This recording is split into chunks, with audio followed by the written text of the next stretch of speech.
Monsieur, bonjour et bienvenue. Vous êtes sur Ziana TV, la chaîne au cœur des diasporas. Nous allons passer cet après-midi avec vous, avec deux hommes qui seront mes invités, mais nous parlerons d'un autre homme qui, lui, ne sera pas là, mais son esprit, sans doute, va nous habiter. Puisque vous voyez déjà ce plateau, nous vous présentons un plateau rouge. Vous me dites, qu'est-ce qui se passe? Ziana TV, qui nous habitue aux couleurs plus catholiques, présente un plateau rouge. C'est pour vous parler d'un homme, un homme que nous avons désormais l'habitude de voir habillé en rouge.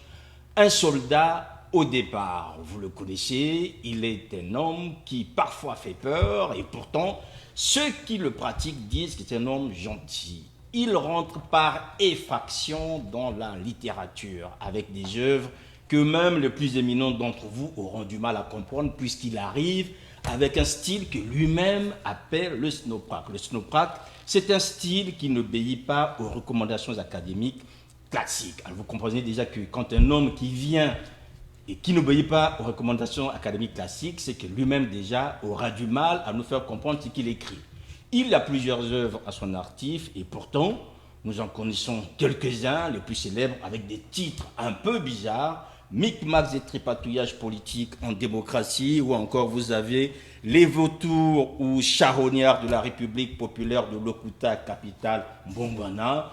Il a beaucoup écrit, certains l'accusent même d'écrire un livre par jour ou par mois, soit par année, et pourtant ces pages ne sont jamais pleines, puisque le style que vous voyez ici, c'est un style assez bizarre qui fait en sorte que vous avez une sorte de strophe, vous avez des pages qui sont en moitié vides ou en moitié pleines, sauf que vous retrouvez, mesdames, messieurs, cette œuvre qui aujourd'hui est saluée par certains qui portent la littérature africaine. Cet homme l'a bien compris, c'est Benoît Ndelengolo, général de son état. Vous voyez donc, nous sommes obligés, nous aussi, de prendre la mesure. Vous voyez que c'est cette affiche qui dépasse même l'ensemble du plateau, c'est pour vous montrer comment l'homme est lui-même considéré et qu'il se considère. Pour parler de Benoît Ndelengolo, mesdames, messieurs, j'ai avec moi deux invités. Ce sont des hommes qui connaissent assez bien la littérature africaine, puisque eux-mêmes sont écrivains. Ils sont là à mes côtés, donc, tel que vous pouvez le voir maintenant. Monsieur Isaac Diomali Senga, bonjour. Bonjour. Merci Isaac Diomali Senga d'avoir accepté notre invitation. Vous êtes écrivain et vous fréquentez l'homme depuis plusieurs décennies, donc vous serez quand même, vous serez celui qui nous parlerait de cet homme, non pas dans son intimité, mais au moins qu'on le comprenne, puisque à le voir très souvent, Benoît Ndelengolo, il avait d'abord au départ une tenue militaire. Aujourd'hui, il a une tenue qui est rouge, je ne comprends pas trop pourquoi. Est-ce que cela lui arrive? À vos côtés, Isaac Diomali Senga, vous avez Ivo Mogani, bonjour. Bonjour, monsieur. Ivo Mogani, vous êtes aussi un homme, je dirais, dans le cercle de la littérature, puisque vous êtes secrétaire général de CE2A, qui signifie Cercle des écrivains et des Afriques. Voilà, donc vous avez bien compris, nous avons là un homme qui écrit et un autre qui regarde toute l'Afrique avec sa plume ou peut-être avec ses yeux. Alors messieurs, quand on parle de Benoît Ndelengolo, déjà avec un style appelé le snowprack, on se dit l'homme est assez caractériel et nous fait voir un style que nous aurons même du mal à comprendre. Comprenons d'abord l'homme en lui-même. Benoît Ndelengolo, d'abord un militaire au départ, Isaac Diomali Senga. Oui, on n'est pas militaire, il n'est pas né militaire. Non, on l'a connu. On le connaît militaire, mais d'abord il a suivi un cursus scolaire normal à l'école primaire dans les terres natales de Tchambicho, là où il est né. Ensuite, il a fréquenté le lycée Chaminade à Brazzaville avant de poursuivre ses études d'architecture en Union soviétique. Donc, c'est un homme qui a un cursus scolaire bien établi et c'est un homme de culture, de grande culture, parce que à lire ses œuvres, vous serez surpris de certaines citations de Babeuf, hein, par exemple, sur pas mal de choses. Sa connaissance en latin, vous serez plus que surpris. Donc, et je vous dirais aussi qu'il n'est pas rentré par effraction dans la littérature. Ah non, parce que nous le connaissons militaire au départ. Le connaître militaire, oui, il a terminé sa formation militaire d'architecte, d'abord en Union soviétique. Et ensuite, le premier ouvrage qu'il écrit, opuscule, ce serait Piment sucré sous les tropiques. Ça paraîtra en 97. Donc, il est toujours, s'il n'écrit pas, il lit. Hein, monsieur Benoît Ndelengolo. Donc, voilà pourquoi. C'est certes un militaire, il a connu la carrière militaire, et comme tel, c'est un homme d'État Hein, c'est un homme de littérature et c'est un homme de grande culture universelle et traditionnelle. Yvan Boughani, vous aussi, vous fréquentez cet homme. Est-ce que vous auriez les mêmes mots? Est-ce que vous arracherez les mots, comme on dit, de la bouche d'Isaac Djomoli Senga? Ou bien vous avez d'autres à nous proposer pour bien comprendre déjà l'homme en Non, lui-même? mais déjà, en tant que militaire, on l'appelait le soldat éclairé. D'accord. Donc, la rencontre entre... vous savez, moi, j'ai toujours symbolisé le personnage par deux outils. Il y a le fusil et la plume. Donc, et la rencontre se fait surtout autour d'un événement qui est très marquant dans sa vie. La date du 22 février 72, vous savez, avec l'échec du coup d'État du mouvement du M22. Et donc, pendant qu'il était condamné à mort, il a arpenté les couloirs de la mort en attendant sa condamnation à mort. Dès lors qu'il a été commué en peine à prison À perpétuité, donc l'homme s'est reconverti à la plume. Parce que ce qu'il comptait défendre par l'arme, il s'est dit il fallait plutôt préparer les esprits à le faire. Donc c'est pour ça qu'il avait adopté l'écrit. Et dans ce cas, comme il ne voulait pas trop suivre les sentiers battus, alors il a créé son propre style qui est le snowprack. Alors revenons d'abord déjà par rapport à cet amour du livre ou de l'écrit dès le départ, Isaac Djomoli Senga. Qu'est-ce qu'il écrit et dans quel esprit? Est-ce que ce premier livre qui sort garde un peu cet esprit révolutionnaire ou bien c'est un homme plus ou moins qui envisage autre chose? Oui, il a commencé à écrire sur les pas de Marien Ngouabi qui écrit Le soldat du peuple. Voilà, donc nous avons là une nouvelle ligne de militaires, une certaine conception de militaires de gauche. Et Mondele Ngolo est de cette trempe-là. Et quand il écrit Les piments sucrés sous les tropiques, il dénonce déjà un certain nombre de faits. Il ne faut pas oublier que c'est un homme de cœur, c'est naturellement, qu'on pourrait dire, entre guillemets, un communiste, hein, parce qu'il a le sens du partage du commun. Il ne veut rien garder absolument pour lui. Donc, c'est ce qui a toujours caractérisé l'homme. Et l'homme est aussi marqué par le fait qu'il est contre l'injustice. Et il a une grande soif de liberté. On pourrait dire que c'est là les leitmotifs de Benoît Mondele Ngolo, hein, qui est né le 22 septembre 1943 à Tchambicho, mais pour revenir sur sa biographie. Et quand Yvon parle du soldat éclairé, effectivement, c'est sa rencontre avec le président Massamba Deba. Lorsqu'il intervient et que, vu la pertinence de ses propos, du deuxième classe qu'il était à l'époque, mais Massamba Deba, le président Massamba Deba, dire, mais si on avait des deuxièmes classes de cette trempe-là, mais nous avons affaire là à un soldat éclairé, voyez-vous. Il revenait d'Union soviétique, architecte, mais on estimait qu'ils devaient aller parfaire encore leurs études en France. Ben, ils attendaient. Ils attendaient, donc ceci se passe dans les années 69, quand nous savons qu'en ce moment-là, nous avons la transition du mouvement national de la révolution vers ce qui va être plus tard le Parti congolais du travail. Voilà, donc c'est ce qui caractérise, si bien qu'on verra que, comme Yvon l'a dit, qu'une fois ayant été aux affaires et ayant participé au putsch de 22 février 72, ce qu'ils avaient voulu remettre par les armes ou remettre en cause par les armes, ils n'ont pas pu, et il s'est mué en écrivain jusqu'à ce jour. On compte véritablement une quinzaine de l'œuvre de l'homme. On retrouvera toujours ce fil d'Ariane qui est dans les écrits de M. Mondele Ngolo Benoît sur la justice, sur le partage, sur l'amour et sur la dénonciation d'un certain nombre de faits sociétaux. Yvon Boughani, l'homme transforme son fusil, je dirais, en plume. Est-ce que à ce moment-là, il se dit, lui, que je vais faire carrière, ou bien il va avoir une pause entre le Mondele Ngolo qui commence à écrire parce qu'il sait qu'il va peut-être partir d'un moment à l'autre, il est condamné à perpétuité, et le Mondele Ngolo que nous avons aujourd'hui, qui est un homme assez prolifique, qui écrit quasiment tous les jours? Non, mais il y a une phase de transition qui est là. C'est-à-dire qu'à partir de ce moment, l'homme commence à réfléchir.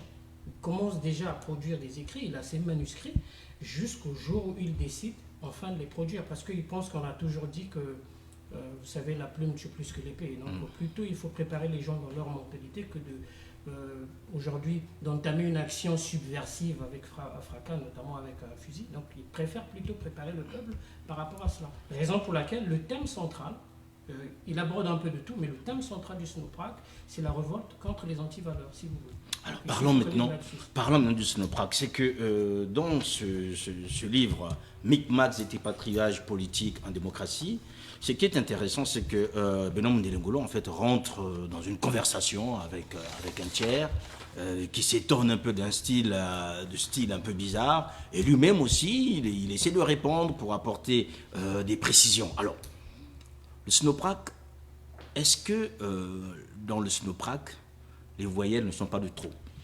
Bon, en fait, le Snowprague, déjà, c'est un acronyme. Il n'y a que 2 voyelles. Ce n'est pas surtout ça, parce qu'en fait, beaucoup de gens ne comprennent pas trop ce que c'est que le Snowprague. Le Snowprague, c'est déjà l'acronyme de style qui n'obéit pas qui n'obéit pas, si tu veux, merde, excuse-moi, donc aux recommandations académiques classiques. Pourquoi? Parce que chaque genre littéraire, chaque style littéraire est encadré par des normes. Oui. Et donc, dès lors qu'on n'arrive pas à retrouver les mêmes normes dans les écrits de Benoît Mundele Ngolo, à ce moment-là, on ne peut pas les classer. Pourquoi? Par exemple, si vous prenez le roman, c'est un récit qui met en lumière des personnages. Avec un début et une fin. 150 pages. Bon, en Snowprague, on ne se limite pas au nombre de pages. Et deuxième des choses, c'est que quelque part, même si on veut le comparer à des nouvelles, mais on va se retrouver avec un livre qui à la fois regroupe des textes qui sont proches des nouvelles, des contes, des théâtres, on ne sait pas. Et une autre différence de taille, c'est l'écriture en vers. Parce que le roman, la nouvelle, c'est en prose. Oui. Donc lui, il préfère écrire en vers. Alors à ce moment-là, le professeur Lemocho même disait que c'était beaucoup plus proche d'une poésie qui voulait à peu près comparer le Snowprague à une poésie. Mais là encore, il y a des différences de taille. Parce que même si le Snowprague emprunte à la fois l'esthétique, parce que vous avez toujours ces palindromes qui se dessinent, qui est à peu près affilié au mouvement des Parnassiens en poésie, vous avez aussi la structure des vers. Les vers en poésie, c'est 12 syllabes maximum. C'est ce qu'on appelle un alexandrin. Bon, en Snowprague, on appelle ça pied. Et la limite que lui s'est fixée, c'est 15 pieds. Donc, au niveau de la longueur des vers, ce n'est plus la même chose. En plus, le vers en poésie, ça peut être à la fois autonome et libre. Lui, il a préféré un vers libre. La deuxième des choses, c'est la strophe. Lui aussi, il appelle sa strophe. Vous voyez bien que d'un côté aussi, il emprunte à la poésie cette terminologie. Mais sauf que en poésie, par exemple, la strophe, c'est maximum 14 vers. Et lui, il a des strophes qui comptent 154 vers. J'ai compté dans Micmac et Tripatouillage à la page 108, la strophe 6, ça fait 154 vers, donc 154 lignes. Il n'y a pas plus lent en poésie. Toujours en poésie, vous avez un nombre limité de strophes à 7. Et lui, dans ce livre, ce n'est ni sorcier, ni séditieux, ni provocateur, je le jure, vous avez un texte à 100 strophes. Donc on est largement au-delà de l'aude. Mais il y a aussi cet aspect esthétique qui fait qu'en poésie, on s'attache beaucoup plus à des allitérations, à des assonances, à des rimes. Lui n'a pas ce souci. Il se donne une certaine liberté d'écrire. Donc voilà.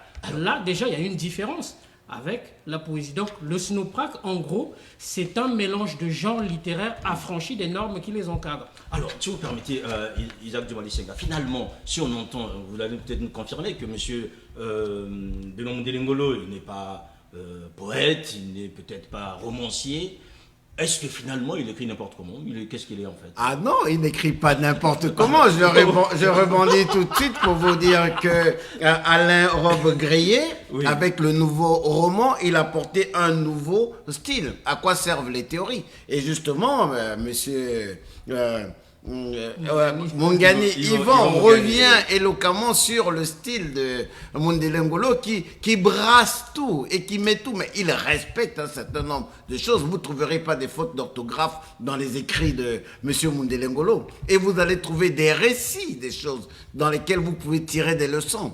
En dehors de cela, comme il n'écrit pas n'importe quoi ou n'importe comment, vous allez voir que ses écrits se présentent sous forme de calligrammes. Des calligrammes, parfois ça peut être un arbre, C'est la forme, c'est ce qu'on appelle le port en littérature, ou le port d'un arbre, ou le port de tête, voyez-vous. Ça peut représenter le dessin d'une femme en grossesse, donc vous allez voir, ça prend des formes. Les premiers écrits de Benoît Mundelengolo n'étaient pas écrits sous forme de calligramme. Maintenant, vous les avez sous forme de calligramme avec le respect de tout ce qu'on peut voir dans un écrit. Certes, il appelle, c'est le style qui n'obéit pas aux recommandations académiques classiques, mais il respecte un certain nombre de choses. Nous mettons à défi. L'orthographe, par exemple. L'orthographe, vous ne trouverez pas de faute. Vous ne trouverez pas de faute. Et non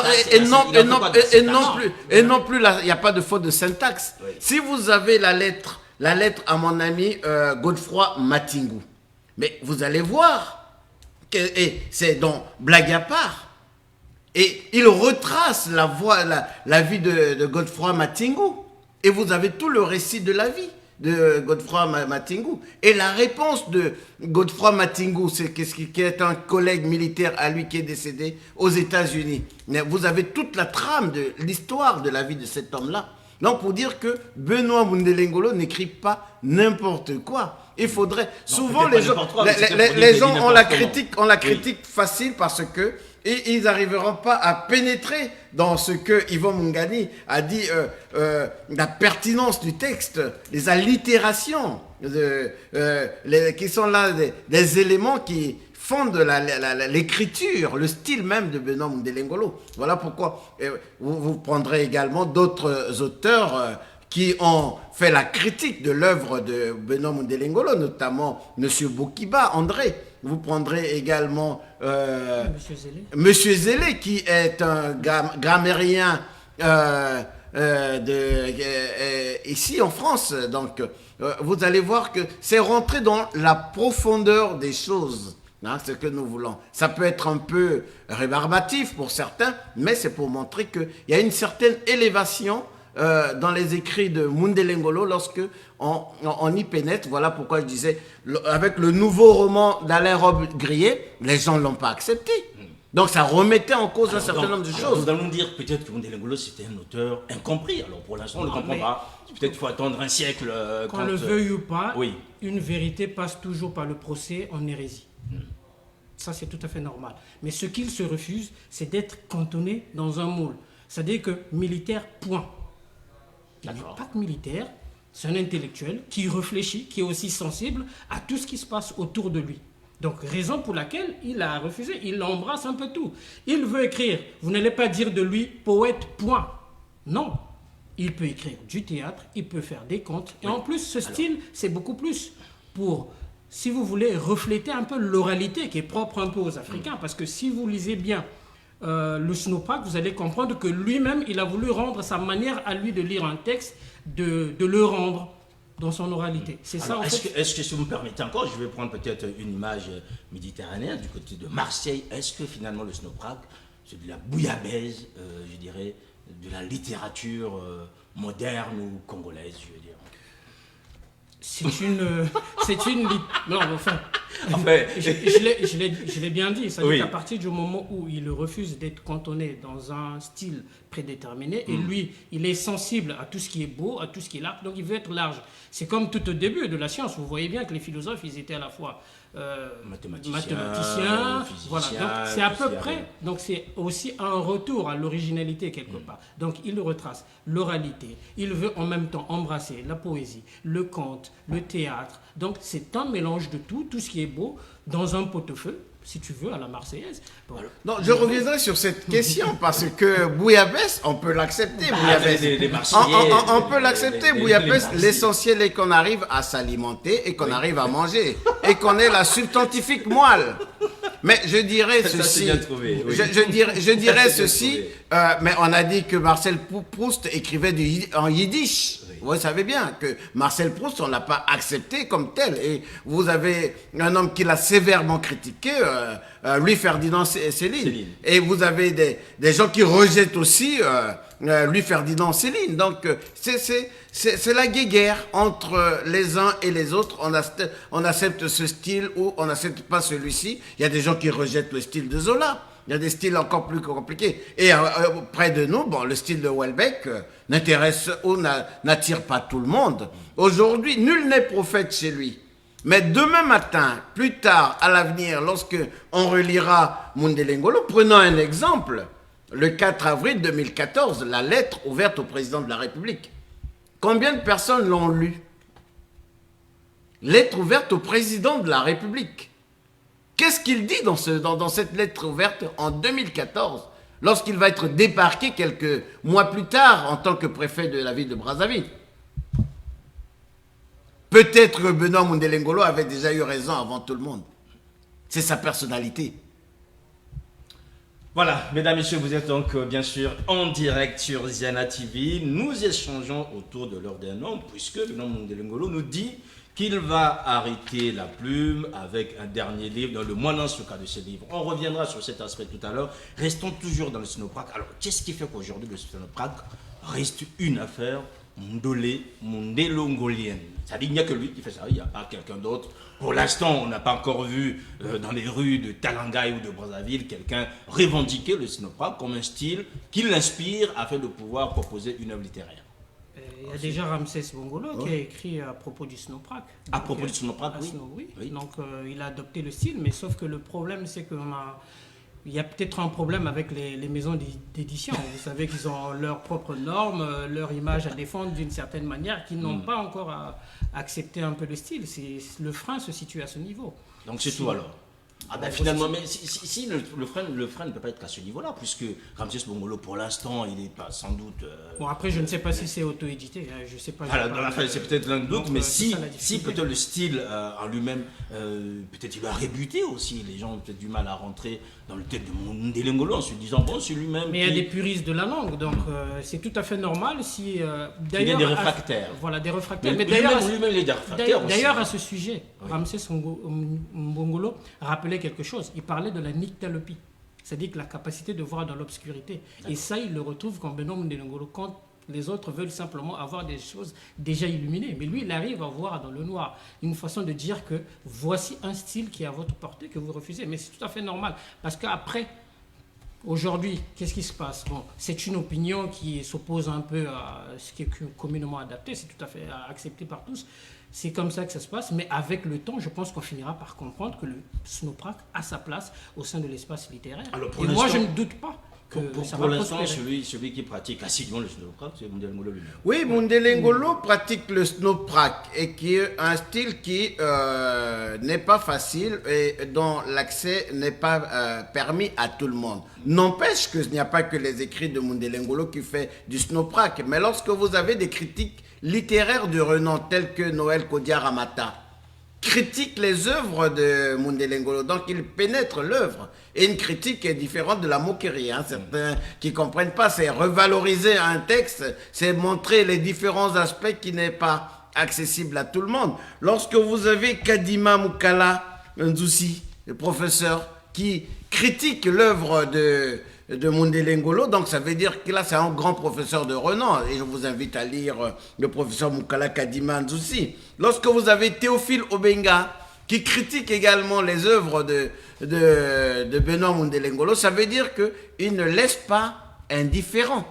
Ça veut dire que le Snowprac, pour ou contre, ça attire votre attention. Voilà, c'est ça. Et c'est ce qui caractérise Benoît Mundele Ngolo, et que Ramsès est revenu là-dessus. Il y a un certain nombre de règles qu'il faut respecter, comme a dit M.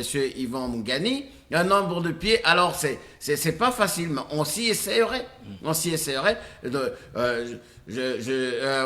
y a Anissé Etou qui a critiqué l'œuvre de Mundele Ngolo. Ça, c'est dans le papier, on va le rééditer de nouveau pour montrer comment certains ont pénétré l'œuvre de Benoît Mundele Ngolo. Alors, il faut dire quand même que Benoît Mundele Ngolo, tel que vous le décrivez, c'est quand même un réfractaire. C'est-à-dire c'est quelqu'un qui ne veut pas s'intégrer aussi facilement dans la norme. D'où l'intérêt pour lui de faire surgir un style, notamment dans la littérature, qui surprend tout le monde. Est-ce qu'aujourd'hui, vous qui le lisez, vous qui pratiquez ces œuvres, vous vous rendez compte qu'aujourd'hui, qu'il y ait certains qui soient réfractaires ou hermétiques à ce style, qui fassent en sorte que, puisque son auteur arrive quasiment en disant à la fin de son œuvre, en disant peut-être que ça va être un style orphelin? Mais je pense que si Galilée avait renoncé à ce qu'il disait que la Terre est ronde, je pense qu'on ne serait pas arrivé à cette vérité, puisqu'à ce moment précis, c'était considéré comme une hérésie. Donc, deux fois, à un certain moment, il faut franchir le Rubicon. Et c'est ce que lui, il a fait. Donc, il faut que quelque part, les gens puissent avoir cet esprit de découverte, d'aller un peu beaucoup plus loin, plutôt que de rester si circonscrits dans des normes qui sont immuables. Non. Le monde, il faut à un certain moment bouger un peu, secouer un peu la marmite pour que les gens puissent s'épanouir. Comment ce style est apprécié au sein de la famille, je dirais, des écrivains congolais? C'est ce qu'il vient de décrire tout à l'heure. Donc, vous avez un certain nombre d'érudits qui apprécient le style, mais qui ne franchissent pas peut-être ce Rubicon, sans doute, je ne sais pas pour quelle raison, d'écrire en sinopraque, c'est-à-dire d'adopter le style d'écriture. Parce que... Faut-il attendre peut-être qu'il disparaisse dans les Lingolo avant que nous voyons, je dirais, des gens y entrer plus facilement? Est-ce que lui-même étant présent déjà, ça ne fait pas peur à d'autres d'adopter ce style du fait peut-être que déjà lui... le problème c'est de sortir de la norme pour rentrer dans la norme Snowprack. C'est encore un chantier. Comme je dis, si vous voyez bien qu'il se fixe une limite sur le nombre de syllabes ou le nombre de pieds, c'est-à-dire qu'il est de 15. La versification, vous avez ces vers qui sont encadrés soit par des guillemets, soit par des tirets. Ça doit être expliqué, il y a une certaine pédagogie qui va arriver, peut-être qu'à ce moment-là, on sera plus compris. Est-ce que, alors je vais réitérer ma question, est-ce que ce ne serait pas plus facile en fait de pratiquer le Snowprack à la disparition de Namundele Ngolo? C'est comme si vous voulez dire qu'il en est le blocage. Mais c'est pas ça, au contraire. C'est pas lui qui bloque. Isaac Dumalusenga. Non. Est-ce que le Snowprack n'a pas un premier problème, c'est d'abord la personne de son auteur? Non, le Snowprack aurait pu avoir un premier problème qui serait son auteur, parce que nombreux pensent que, et à tort, que Mundele Ngolo est un auteur politique. Uniquement politique, et ses œuvres sont adossées sur les faits politiques. Tiens, moi je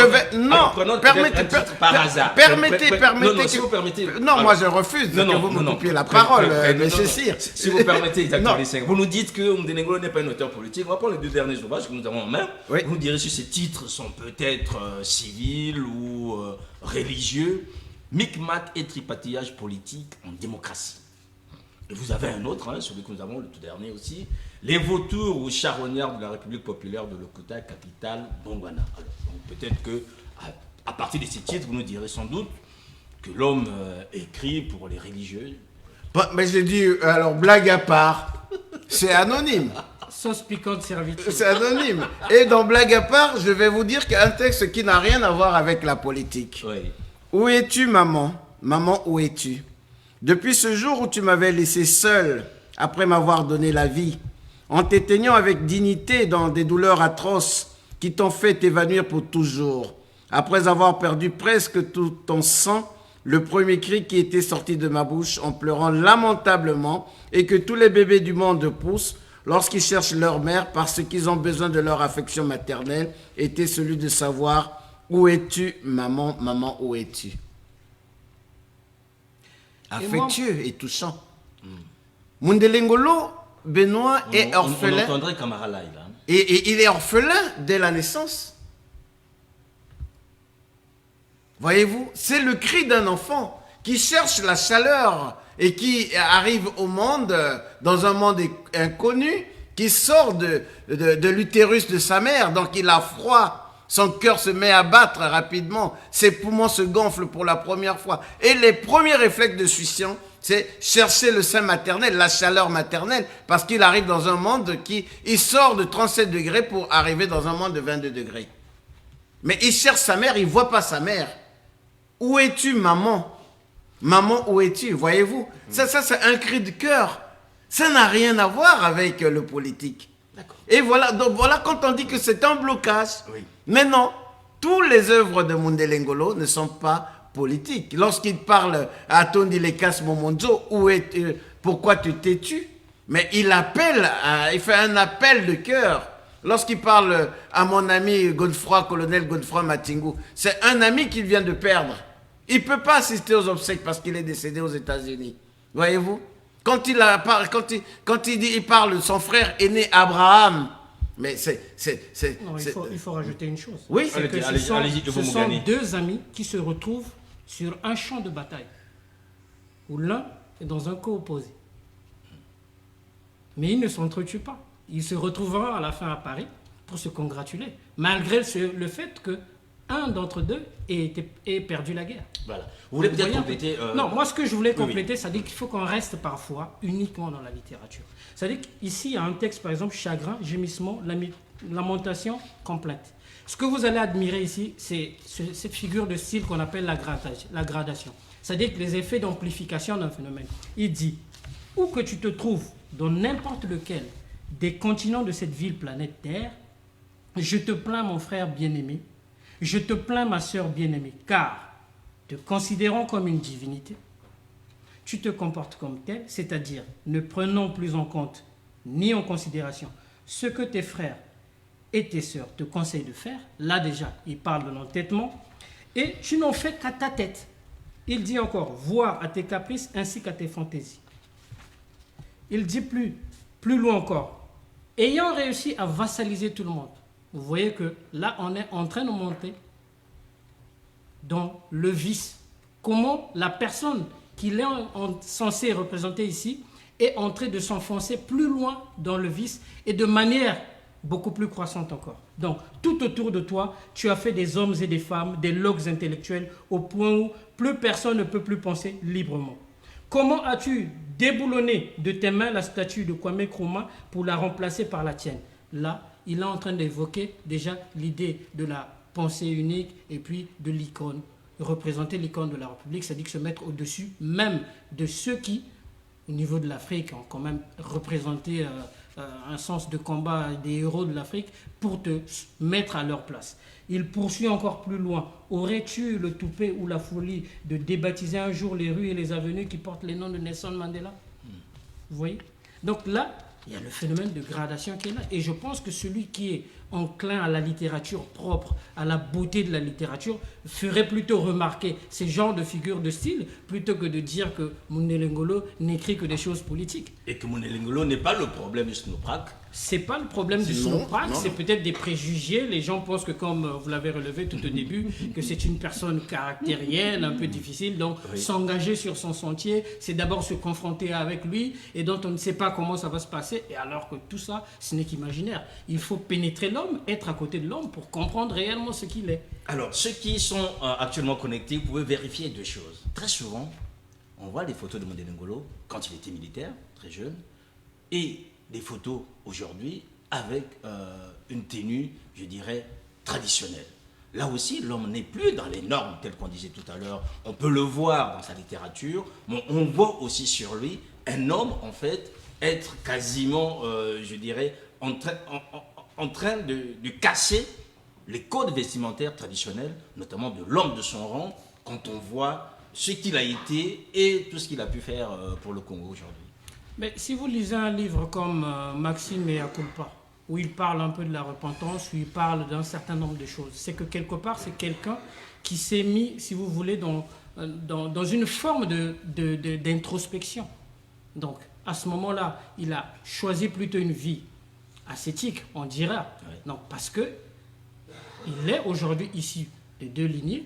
Donc, il a hérité du titre de Mwanza Lopama qui vient, je pense, que de son arrière-grand-père Akwala Meji.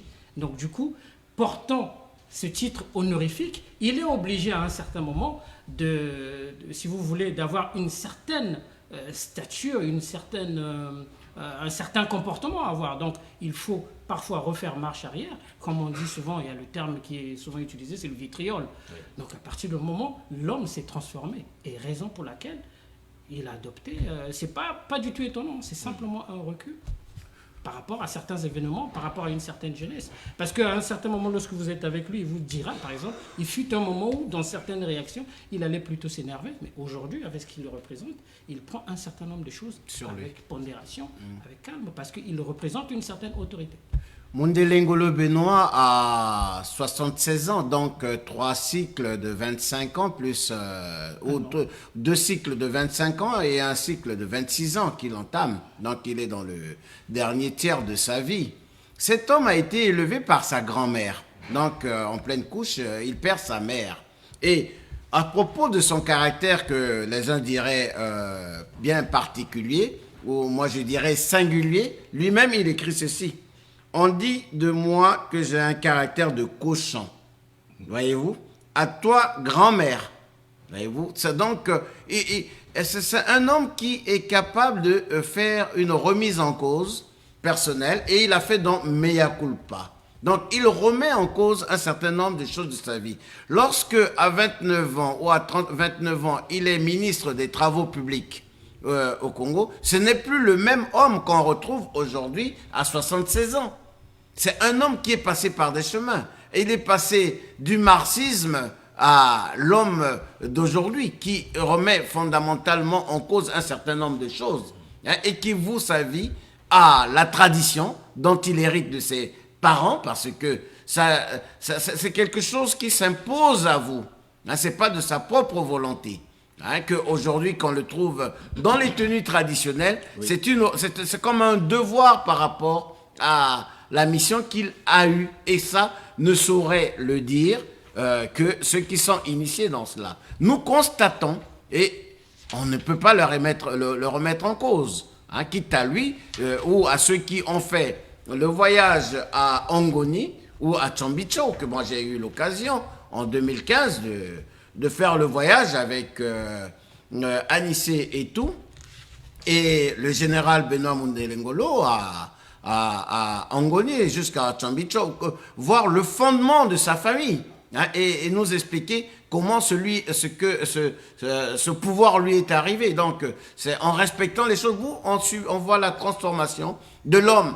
La tenue militaire, c'est tenue professionnelle. La tenue du préfet, c'est une tenue professionnelle. Mais là, c'est la tradition qui s'impose à cet officier qui est admis à la réserve militaire, je ne sais pas, la division. Alors, ce qui est paradoxal, on dit souvent que l'habit ne fait pas le moine.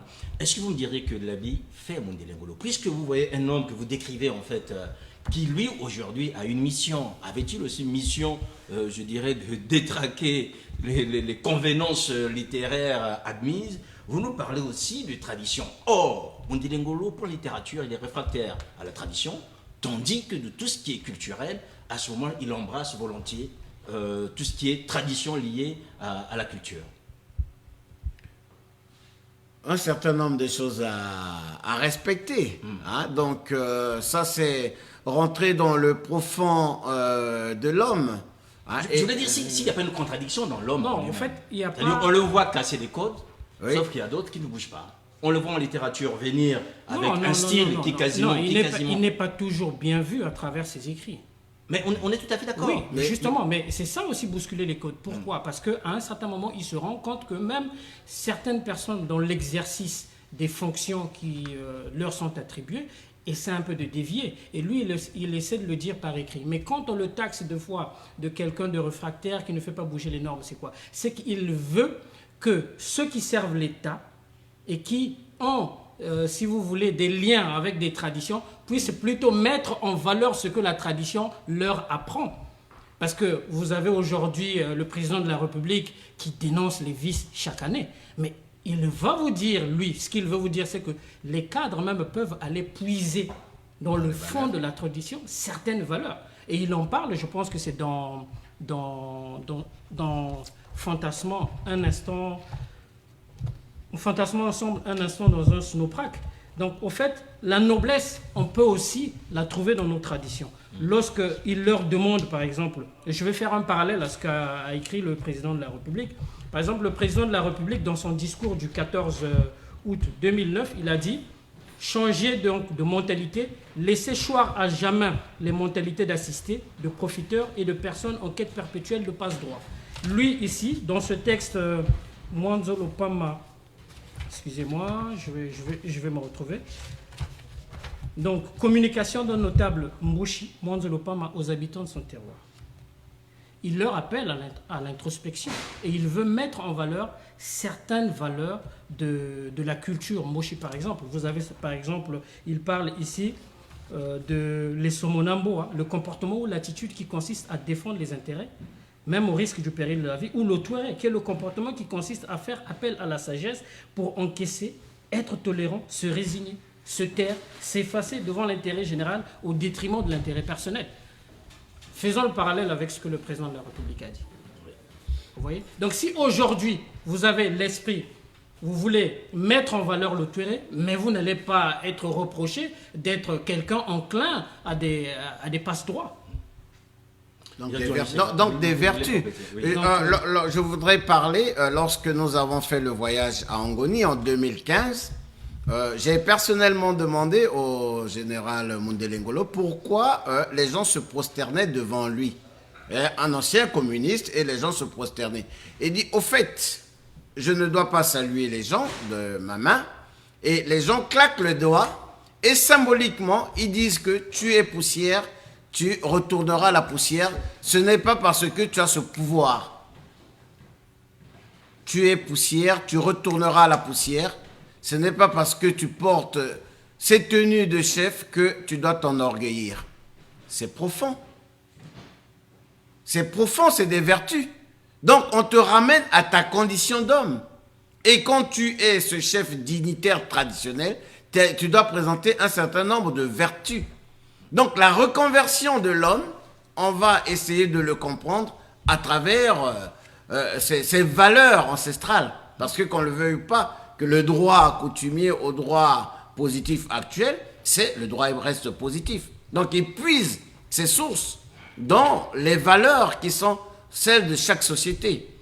Parlons de ces valeurs, est-ce que ce sont celles que Benoît Mundele Ngolo, on a vu une image ces derniers jours, où il défend devant Denis Sassou Nguesso, on le voit en tenue traditionnelle et aussi en train de valoriser ses traditions devant Denis Sassou Nguesso. Est-ce que c'est une image récente pour nous dire Isaac Dion Lisenga ou bien... Non, c'est une image qui date de 2011, je pense.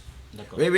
Alors, il y a tout, sur le réseau, mais l'image où on voit Mundele Ngolo Benoît avec le président de la République, Denis Sassou Nguesso, ça date de 2011.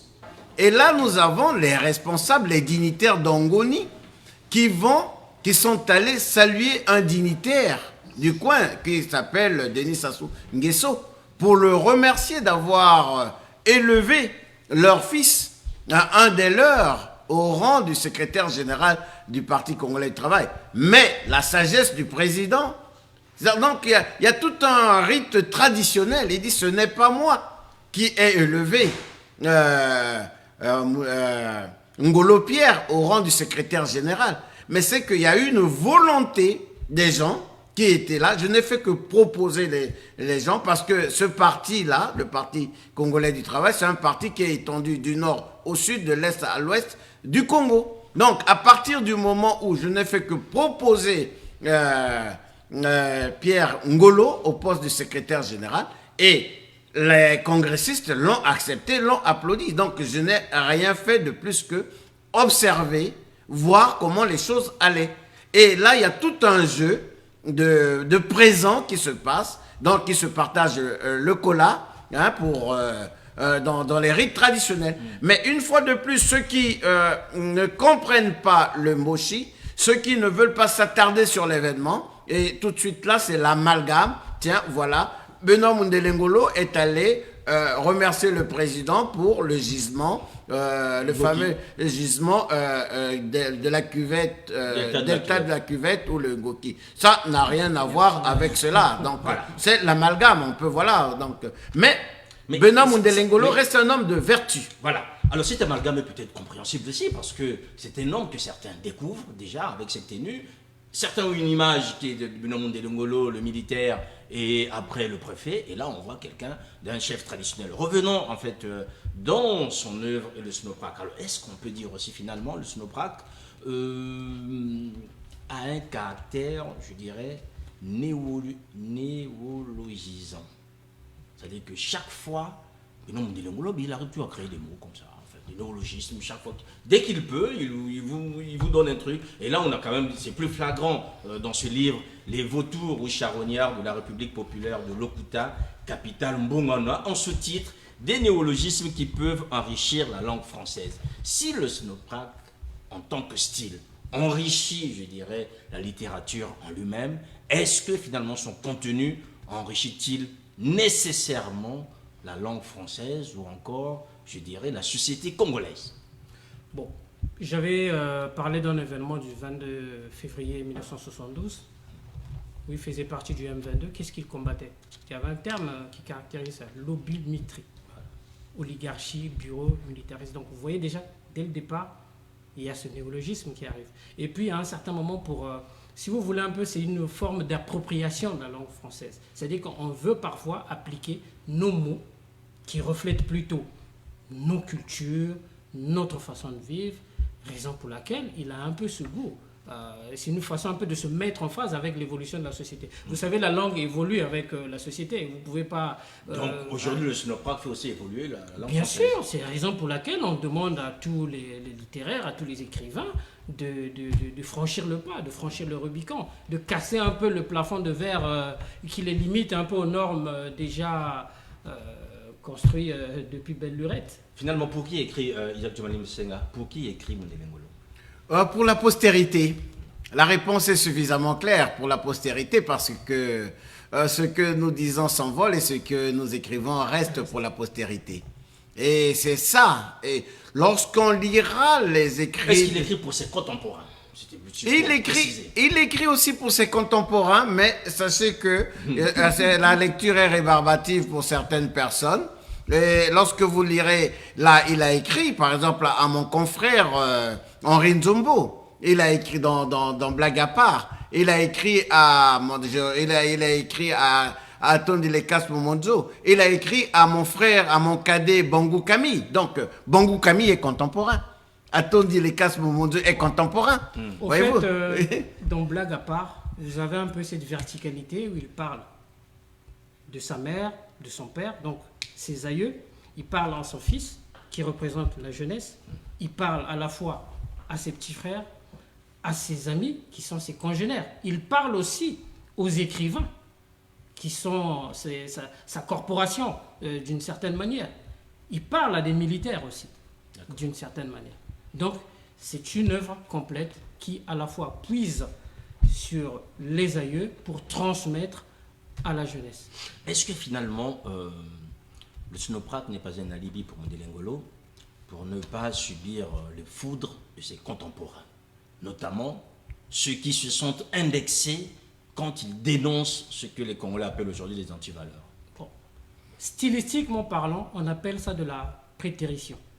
C'est-à-dire que c'est affirmer quelque chose tout à la fois ne pas l'affirmer. Oui, mais ça, enfin, en même temps, est-ce que c'est pas aussi bien d'avoir un style que personne ne comprend? Non, le problème c'est... Comme ça, on peut dire, non, mais c'est ça qu'on appelle l'hypotypose. l'hypotypose. C'est-à-dire que l'hypotypose, c'est quoi? C'est écrire... Je vois Isaac Djumali. Réécrire les faits comme si on était en train de les revivre, un peu comme un tableau. Au fait, le problème, c'est quoi? C'est que lui, il laisse cette responsabilité de trouver des noms d'oiseaux, des gens connus, des gens à quiconque lit, mais ce n'est pas lui. Lui, il est dans la littérature. Et je vous dis que la prétérition, c'est une figure de style. L'hypotypose, c'est une figure de style. Et donc, vous n'allez pas le lui reprocher. Les gens n'ont pas le regard littéraire, n'ont pas le regard stylistique. Ils sont dans comment je veux dire, le buzz. Ils sont dans des faits. Chaque fois qu'ils retrouvent un fait qui est parallèle, il ne sait pas d'aller creuser, d'aller lire la personne pour savoir comment la personne le rend, qu'est-ce qu'il veut dire par là. Mais on se focalise, écoutez, cette scène représente à peu près telle situation, il y avait un tel qui était là, est-ce qu'il ne parle pas de lui? Mais lui, il ne parle pas de ça. Maintenant, si c'est ce que vous pensez, mais libre à vous, mais pas lui. On entendait Mondele Ngolo dans votre bouche, en fait. Non, mais c'est de la prétérition. Moi, je ne parle... Mais... non, mais... Sir Makosso, lisez la définition... Lisez la définition de la prétérition. Qu'est-ce que c'est? Ce n'est pas moi qui le dis, c'est une figure de style. Donc moi, je suis dans la littérature, c'est tout. Non, le problème, c'est que peut-être qu'on ne l'a pas assez dit. On ne le voit pas réellement comme un écrivain. On le voit plutôt comme une personne révoltée, un séditieux. Ce n'est pas ça, c'est un littéraire. Ça c'est un petit de la littérature. Ça s'appelle de la prétérition. Et ce qu'il décrit, si ça renvoie à une image vraiment que les gens sont censés vivre, ça s'appelle l'hypotypose. Point barre. Isaac Djumali. La Fontaine a écrit ses fables. Il ne pouvait pas s'attaquer directement au roi. Aristophane aussi, dans son époque... dans son théâtre s'attaquait aux puissants. Donc ça passait. Et Molière aussi, dans ses pièces théâtrales, il s'attaquait aux puissants. Donc il y a toujours une certaine façon de s'adresser aux gens sans pourtant les désigner. Mais on dirait que Mundele Ngolo, c'est un véritable arracheur de dents, c'est un véritable menteur, c'est tout simplement. Et il s'attaque aux méfaits de sa société, aux méfaits de son époque, qui ne s'arrête pas uniquement à la République du Congo, parce que vous prendrez ces faits, vous pourrez les retrouver sous d'autres cieux. Souvent, on a tendance à cantonner Mundele Ngolo sur le Congo. Lettre au président, si j'étais président de République. Ah, tout de suite là, Mundele Ngolo s'est attaqué à M. Denis Sassou Nguesso. Mais non, ça pouvait être M. Kabila, ça pouvait être Issoufou, ça peut être n'importe qui. Issoufou qui a dit « Je ne me représente plus en tant que président de la République, je ne modifie pas la Constitution. » Mais Mundele Ngolo l'a écrit avant. Il ne s'est attaqué à personne. Si vous faites le contraire de ce que lui il pense, quitte à vous d'assumer ce que vous voulez. Donc, c'est un arracheur de dents, ce menteur indécrottable qui est Mundele Ngolo, et il assume. Je vois son regard pernicieux et moqueur à nous entendre. Oui. Tout ce qu'il dénonce, c'est le mal. Donc, on ne peut pas s'en accommoder. Mais lui, il le dénonce avec sa liberté d'écrivain. Moi, je vous dis une chose.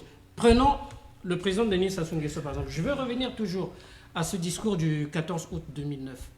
Parce que c'est devenu aujourd'hui un rituel annuel et solennel, où chaque année, on vient reprocher, on vient, si vous voulez, critiquer, dire que bon, le pays connaît une crise morale, on pourfonde les antivaleurs chaque année, généralement, officiellement.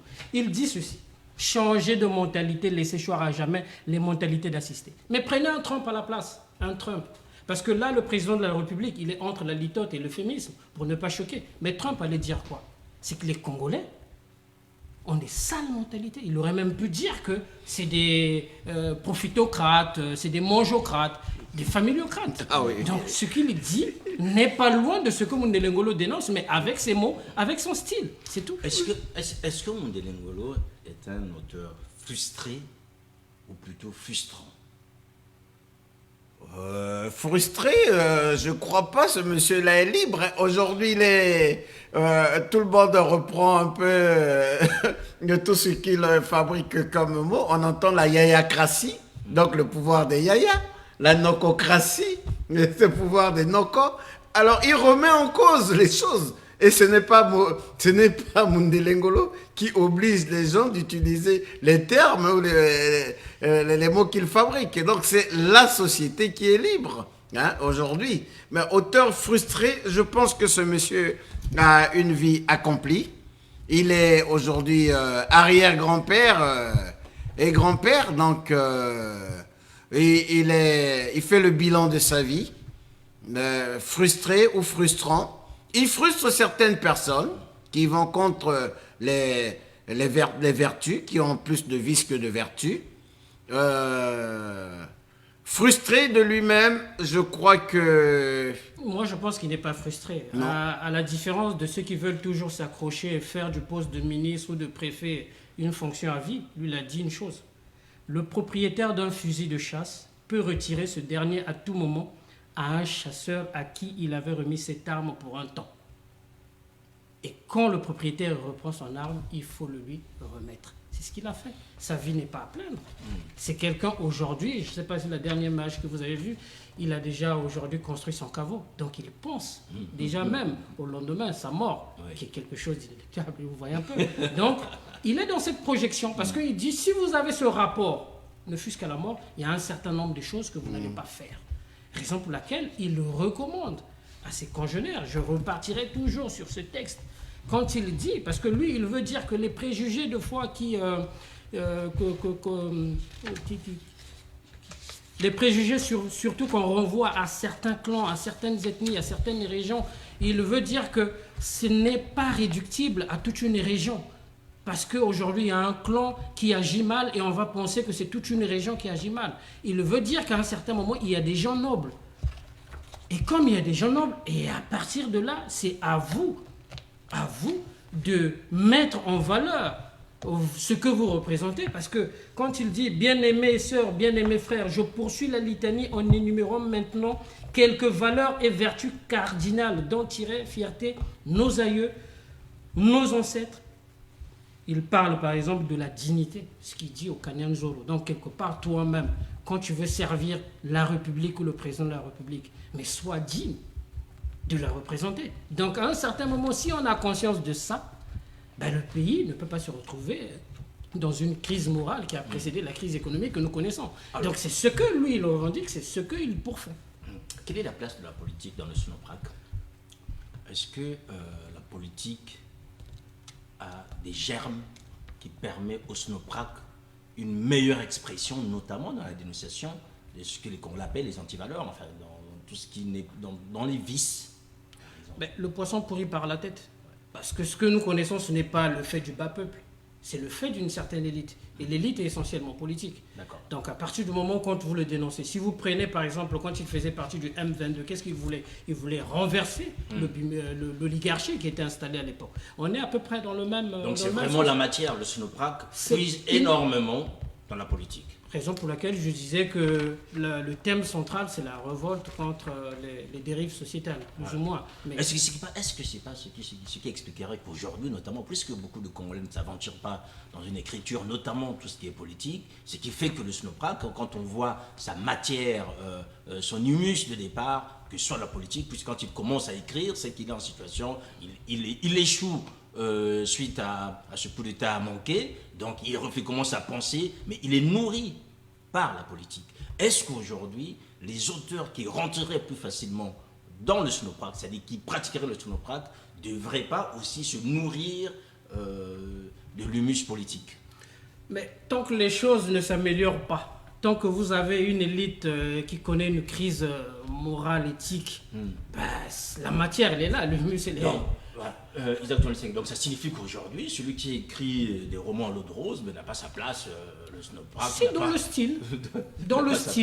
style, oui. Si il adopte par exemple les vers, s'il respecte cette limite de 15 pieds qu'on s'est dit, s'il met dans la forme du SNOPRAC, bien sûr, c'est un SNOPRAC. Je vous vois, dans tous les courants, il y a plusieurs mouvements. Oui. La politique n'a jamais cessé d'être un sacerdoce pour Benoît Mondele Ngolo. Il a un idéal et il utilise l'écrit sous la forme de la dérision, sous la forme de remise en cause des choses et à travers ce style facile à lire parce que qui est différent d'une nouvelle. Ce style qui est différent d'un roman, l'a dit Yvan Mongani. Et en prenant texte par texte, peu importe, par la fin du livre ou par le début du livre, vous pouvez facilement lire Benoît Mondele Ngolo. Voyez-vous. Donc, certes, ça s'adosse sur la politique, mais nous avons ici montré beaucoup de textes dans Blague à part, où il est totalement détaché de la politique, où il a fait appel à des sentiments humains. Et on trouve là un autre Benoît Mondele Ngolo.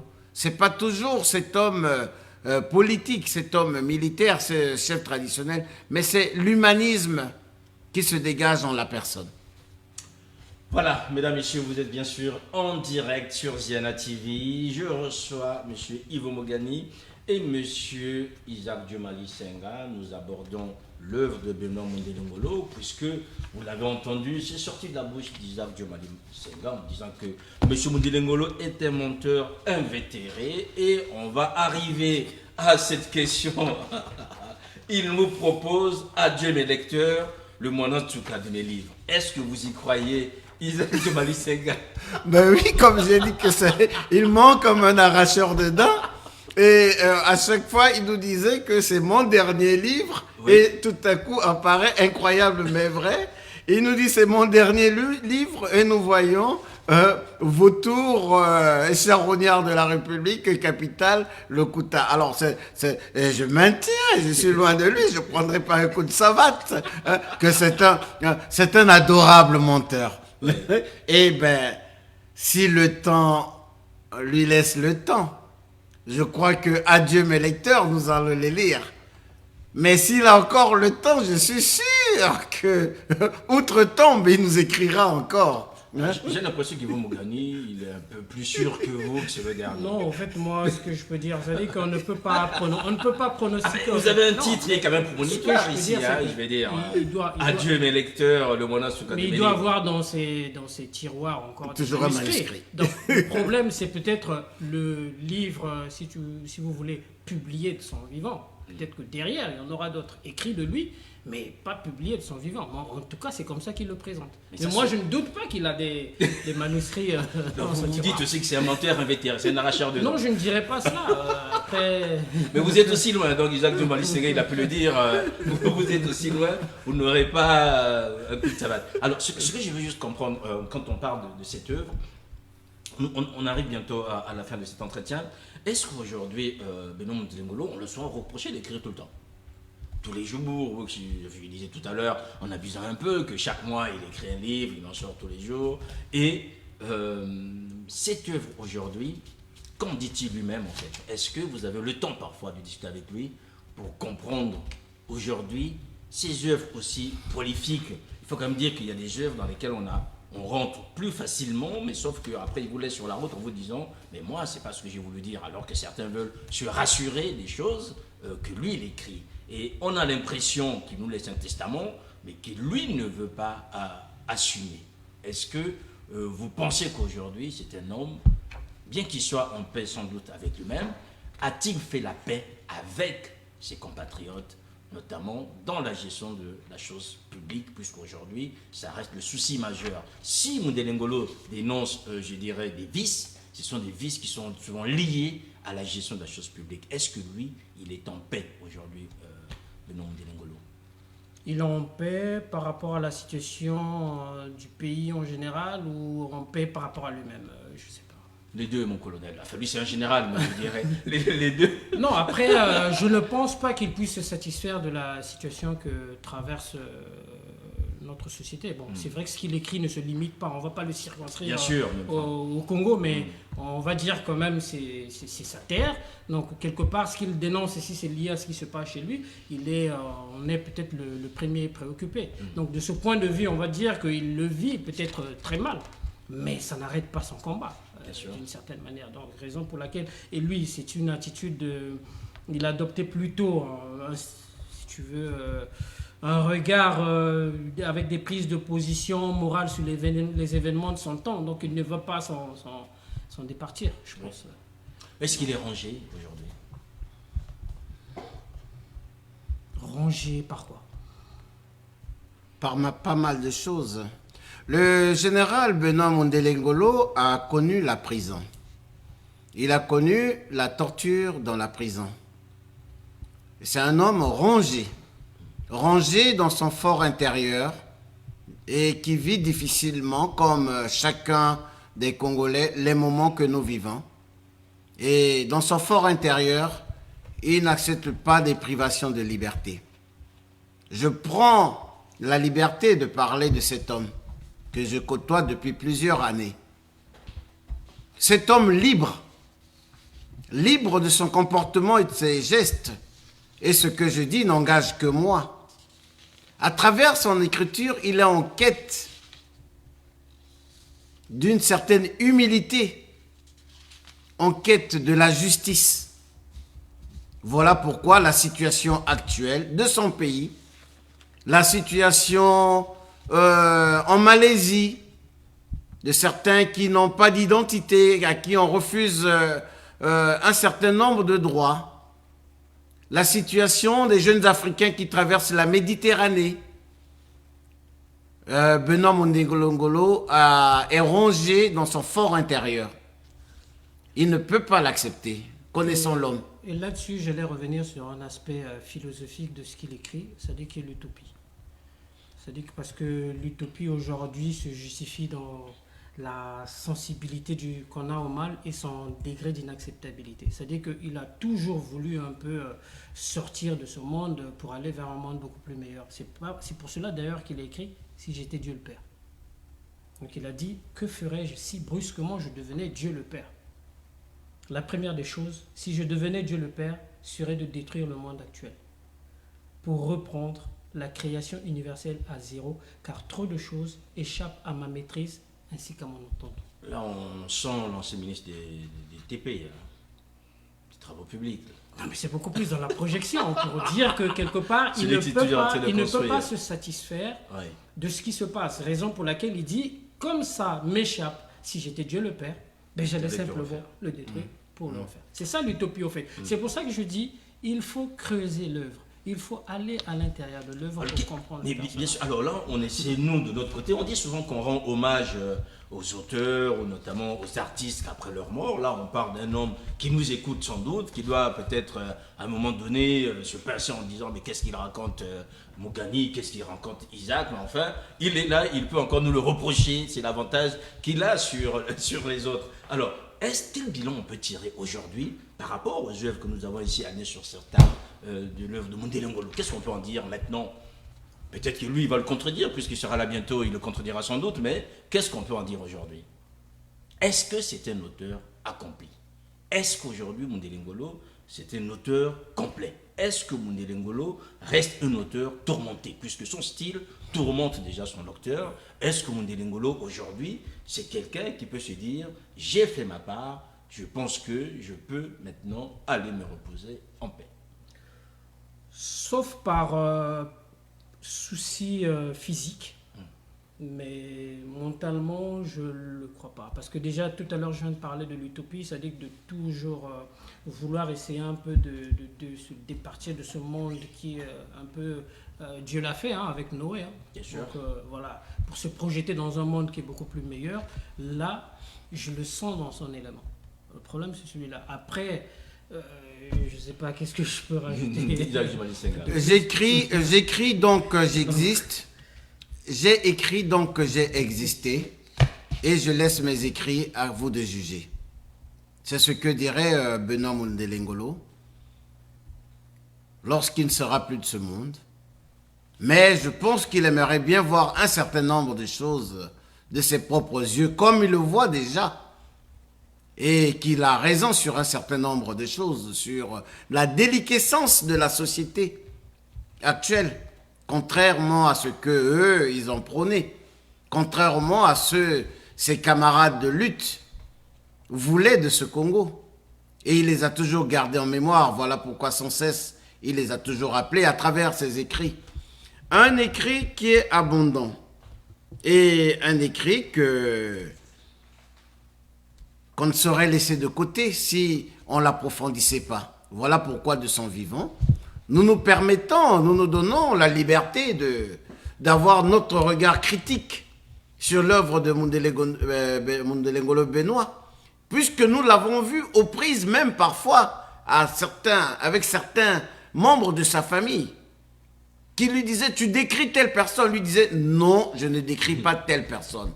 Non, telle situation, on l'a vécu. Il dit non, c'est pas ça. Voyez-vous? Donc, déjà, aux prises avec les siens de son vivant, et a fortiori, lorsqu'il ne sera pas là, on dira que, ah tiens, il critiquait telle ou telle personne. Mais il en a toujours assumé la responsabilité. Donc, et je dirais que sur ce point, il peut se définir comme un éternel entêté. Hein, parce qu'il disait, prenons par exemple le mot entêtement, beaucoup de personnes, dont moi, se voient attribuer le qualificatif de personne extrêmement têtue. À la bonne heure, mais en acceptant ce qualificatif qui, dans la bouche de ceux qui me l'attribuent, le font avec beaucoup de désapprobation, savent-ils que, poursuivant un objectif noble dans ma vie, à savoir chercher la perfection en moi-même d'abord, bien évidemment cela va de soi, autour de moi ensuite, j'ai conscience qu'en le faisant, je cherche à m'améliorer d'abord pour améliorer les autres. Ceci revient à vouloir bannir le plus possible les manquements, les défauts et les vices dans ma vie et autour de moi, même si c'est courir après les moulins à vent de Don Quichotte, même si c'est courir après une utopie, ou même si c'est courir après un idéal qui par nature n'est jamais atteint, car la perfection n'est pas de ce monde. Vivre dans un entêtement à vouloir l'atteindre n'est pas un défaut, encore moins un vice selon moi. En usant du snowprack comme style, est-ce que Mondele Ngolo ne nous plonge pas dans une sorte d'ésotérisme en fait? Parce que déjà, quand vous avez le texte matériellement, c'est pas un texte qui vous laisse indifférent. Et quand vous y entrez, vous trouvez des choses que l'auteur vous dit non, non, non, non, non, moi c'était pas ça. Donc on est toujours en perpétuelle réflexion, on se remet toujours en cause soi-même. Est-ce que finalement, Mondele Ngolo n'est pas un auteur ésotérique en fait? Vous me permettez en disant de ce style? Bon, moi je vous lirai tout Personne simplement dessus. Lukusamenda, qui disait pour entrer dans l'univers de Mondele Ngolo, il faut se débarrasser des préjugés et de toutes les idées reçues sur la nature de la littérature, ses acteurs, les écrivains, ses genres, ses formes, ses styles. C'est ce que je Vous s'est disais. dépouillé de tout. Mais bien sûr, c'est ce que je disais. C'est Quasiment, le, on rentre un peu dans... c'est le vitriol, mais c'est ce on qu'il rentre disait. un peu dans la vie monastique, hein, je vais dire. Il faut tout laisser, vous rentrez. Et après, Mais c'est le Seigneur nécessaire, qui il faut fera. se débarrasser de ces oripeaux, il faut, c'est, Oui. comment on appelle ça, renaître de nouveau Oui. en religion. Les born again, comme on dit aujourd'hui, et souvent les born again, c'est des gens qui sont quand même... Donc c'est un peu ça, ce sont des gens qui l'ont lu, qui l'ont côtoyé, qui l'ont compris et qui restituent à peu près ce qu'ils ont vu autour de lui. Donc c'est ça. Jacques Malisenga, sur cette œuvre ésotérique ou encore le semblant d'ésotérisme qu'on peut percevoir dans le style snowprack emprunté par Mondele Ngolo pour écrire. C'est un constructeur, c'est un bâtisseur, Mondele Ngolo, c'est l'homme qui aime ouvrir les pistes à l'instar de l'expédition qu'il avait dirigée dans la Likwala pour construire la route Dongu, Ifondo et Pena. C'est une forêt vierge.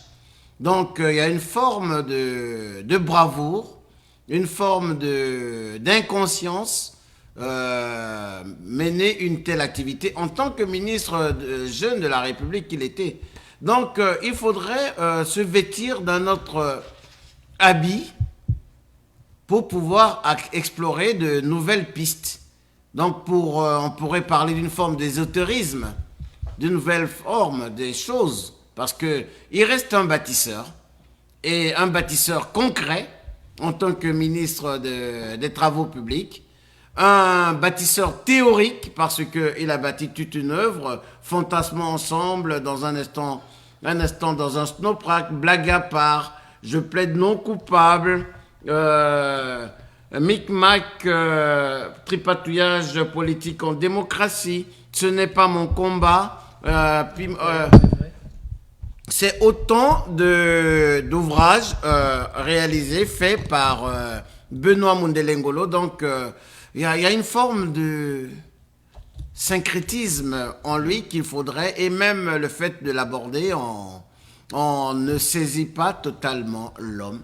Hein, il est difficile, donc on pourrait dire il y a une forme, entre guillemets, d'ésotérisme chez l'homme, même si nous allons dans tout ce qu'il écrit comme terme, sénocrate, inaptocratie, opportunocratie, là il essaie d'ouvrir, mais c'est un bâtisseur, c'est un couvreur de la République. Voilà, bâtisseur, couvreur de la République et en même temps quelqu'un qui ne laisse pas indifférent, puisque son œuvre aussi souvent rebute, parfois on a du mal à y pénétrer. On arrive à la fin, messieurs. Benoît Mondele Ngolo nous promet un dernier livre. Nous nous disons peut-être... Non, mais sur la place de Paris, le livre sera présenté le 21 septembre 2019. Là. Donc jusque-là, on n'a pas encore choisi le lieu, mais en temps et en heure, je pense qu'on demandera aux lecteurs parisiens, aux amoureux de la littérature congolaise, de venir assister à cette séance de dédicace. Beaucoup de gens nous ont suivis, sans doute doivent se demander où peut-on trouver ces œuvres de Mondele Ngolo. Chez l'Harmattan. Chez l'Harmattan, on trouve les œuvres de Benoît Mondele Ngolo, et en même temps, en s'adressant à nous, donc notre téléphone est ouvert. Les différents titres, nous pouvons le leur procurer. Donc mon téléphone, celui de Yvan Mungani et d'Armand Mandiono sont ouverts. pour pouvoir diffuser les œuvres de Benoît Mundelengolo. Messieurs, vous avez le dernier mot. On va d'abord commencer par Yves Mogani. Qu'est-ce que vous diriez aujourd'hui vous-même? Votre intime conviction, tiens, voilà, on va essayer d'être un peu plus subjectif. Votre intime conviction par rapport à l'homme et son œuvre. Moi, j'ai en face de moi un asset, hein, comme je l'ai dit, et comme on dit, hein, deux hommes ne peuvent pas aller de concert s'ils ne se sont au préalable convenus. Je pense que j'ai une convergence d'intérêts qui est beaucoup plus philosophique avec lui, qui fait qu'on soit là, fidèle jusqu'à ce jour. Donc tout ce que les gens peuvent dire sur lui, moi, c'est pas ce que je vois. Donc de ce côté, il n'y a pas de souci. Après, sur le plan à la fois politique, je ne saisis pas toujours pourquoi les gens ne le comprennent pas. Mais lui-même, il se sait incompris. Oui, d'accord. Vous voyez un peu, par exemple, quand il écrit au président de la République sa lettre ouverte, où il lui demande instamment de ne pas changer la Constitution, il est mal compris. Mais c'est un positionnement qui est clair. Mais aujourd'hui, on peut se rendre compte que par rapport à ce qu'on voit dans d'autres pays, on aurait souhaité aussi que ça se passe de la même manière, parce que d'une certaine manière, ça allait apaiser un peu le peuple. Mais un avis est devenu comme quoi quelque chose un crime de lèse-majesté. Un crime de lèse-majesté. Donc il était obligé de le publier pour dire qu'il n'avait pas des intentions, surtout qu'au moment où il avait publié si je devenais président de République, on a encore jasé. Donc chaque fois qu'il publie quelque chose, les gens ne vont pas dans ce qu'il écrit, mais ils se limitent à leur spéculation pour raconter. Mais sur ce point, comme lui-même il a toujours dit, c'est-à-dire que se mêler de ce genre de problème, c'est mettre le doigt entre l'écorce et l'arbre. Donc c'est un éternel incompris, tout simplement parce que nous, on se limite au sensationnel, on ne va pas à l'intérieur de l'œuvre, on essaie un peu, surtout pas de disséquer l'œuvre, de voir qu'est-ce qu'il veut restituer, autant dans l'esthétique que dans le contenu, dans le fond. Parce que en réalité, c'est le fond qui prime. Et si on se limitait au fond, je pense que l'homme serait aujourd'hui élevé, je sais pas... je ne dirais pas au trône de la littérature dans le sens de l'autochtonie, hein. C'est-à-dire de créer quelque chose qui est propre aux Congolais. Voilà, par rapport à ça. Donc voilà pourquoi ce que je pourrais dire de lui. Très bien. Il vous entend, hein, donc je pense que tout ça est bien noté. Je ne doute pas. Le pire, c'est quand la main tue en faisant usage d'une arme blanche ou à feu. Or, le plus beau geste de la main est celui que l'homme accomplit en saluant son prochain. Ce geste-là fait la paix des braves en situation de conflit. Ce geste-là, en union de prière, la paix du Christ, c'est le geste d'humilité qu'un grand frère effectue en tendant la main à un petit frère pour lui dire de préfacer le présent ouvrage dans le dernier fragment intitulé « Biographie » annonce un pas supplémentaire du Snoprak sous le titre incroyable mais vrai. Ainsi se poursuit la quête d'humanité par l'écriture. J'ai cité Zacharie Boao à Benoît Mundelengolo. Très bien. On a bien compris, mesdames, messieurs, on voit des hommes de conviction qui accompagnent aujourd'hui un homme, c'est Benoît Mundelengolo. Alors, moi, j'ai un livre en main, c'est Micmacs et tripatriage politique en démocratie. Comme toujours, Benoît Mundelengolo vous laisse sur votre faim, moi je suis resté sur la mienne. Je vais juste vous lire, en fait, un extrait d'une conversation qui est dans ce livre. On est à la page 12 avec un ami imaginaire. Donc, quelles que soient les projections négatives que tu as contre lui, tu le devrais d'abord lire ce qu'il écrit pour te faire une opinion objective. Après, ainsi pour t'aider à le faire, voici une phrase mnémotechnique que j'ai écrite et par laquelle tu pourras reconnaître les titres de ces livres écrits en gras et mis entre guillemets. Je te recommande de les lire, après quoi nous pourrions nous retrouver pour en discuter ensemble au besoin. Nous pourrons nous rapprocher de lui pour en savoir un peu plus. Car après discussion avec lui dans un esprit de libre pensée et en discutant d'un peu de tout, en passant, si nous le voulons, du coq à l'âne, pendant une reconnaissance d'une route dans la vasière congolaise.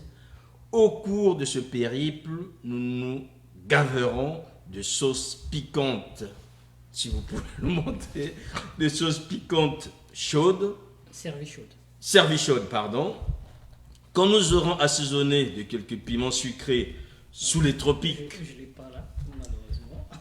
Ça est là, tout en lisant discours et allocutions qui ne sont ni sorciers, ni séditieux, ni provocateurs, je le jure. Par la suite, nous pouvons ensemble poursuivre notre entretien à bâton rompu, tout en vacancement un instant dans un snowprac. Blague à part, toute vérité est bonne à dire. Après quoi, tu pourras peut-être dire mea culpa, mea maxima culpa, à moins de dire je plaide non coupable, parce que le sachant, ne le sachant pas, il a aussi écrit d'autres livres à lire si vous avez un peu de temps.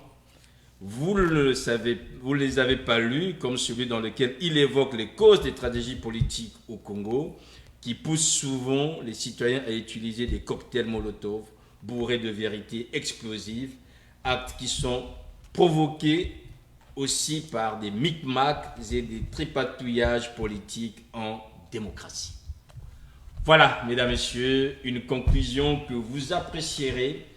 Merci à Isaac Djomali Senga, merci à Ivo Mogani, merci à vous aussi, merci surtout à Noko Kumunga Koso, merci à Benoît Mundilegolo de nous surprendre, de continuer comme ça à nous embêter avec son style qui, il faut le dire, dérange un peu parce que c'est pas un style normal.